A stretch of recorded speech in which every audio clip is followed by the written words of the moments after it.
Kini yasan so share Emadek TV so bi. Ame ensure obi bi o share Emadek. Me gidi se mu ina mo ye. Ena nkomo de bre Emadek atiefo eye nsem bi e fa Hajia4Real ehu. Yi na yenim se emre bi atwam ko anase last year yinyane ntie se Hajia4Real omachi no ewo UK. Se eye nokre se enye nokre na eyade ana edipa bibre na ebi mo beka se enye nokre ejuba ebi no omo se eye nokre. Finally ye be hu say eye nokre se Hajia4Real ewo UK a o ma Ghana up to date last year mu wo baby and as I issue no esi up to date Hajia4Real ensign emedru Ghana. Now we na just 3 days ago latest information a ye nya ye e kire se dabre Hajia4Real onam UK no ayi bi ebone na ho a kire baby a woko bia no police for den e track no down eti ma yedo esuko eyese yenso ye hwehwem ne ehu niema eko latest update a yenya ehse it is alleged say Hajia4Real fraud bi ehon sensem bi a esi be say 7 years ago enumu na ye hwehwem se ne ho ebu mu a na information yenya ehse dabre ni kunu kra na se ne boyfriend a one no ewo ono a ne baba ya no on se ne baba ya ne de US wa no wonti ne baba na ye de US citizen enti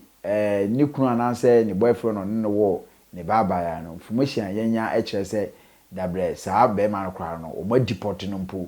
a ye den afri US wo ba ne sa na chesanka US empanyufo ana se US police for ya fa akola no na chesanka ban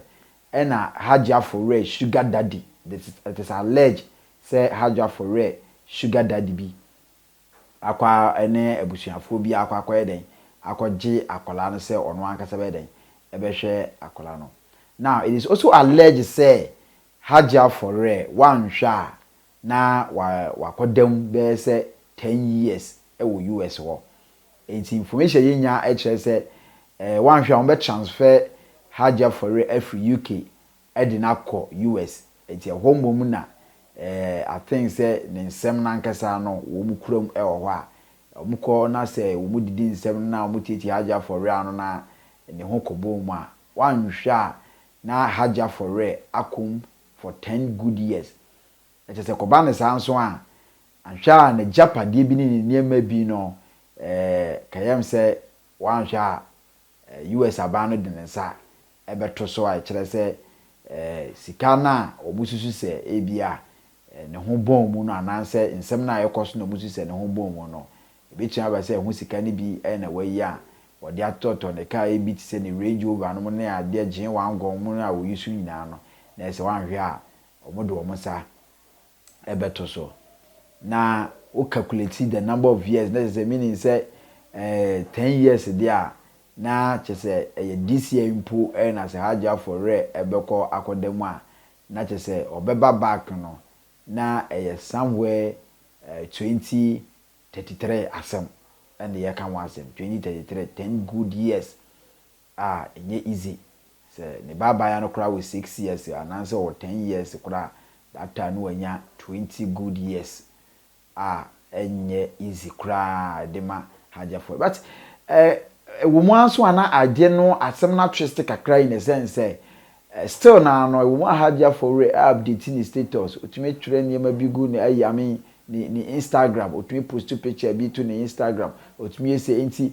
ma amafo fili say obi a yesi ya kine de ede no nya ho kwan etumi begina ba bi post ni ade eno na ekofa the issue of say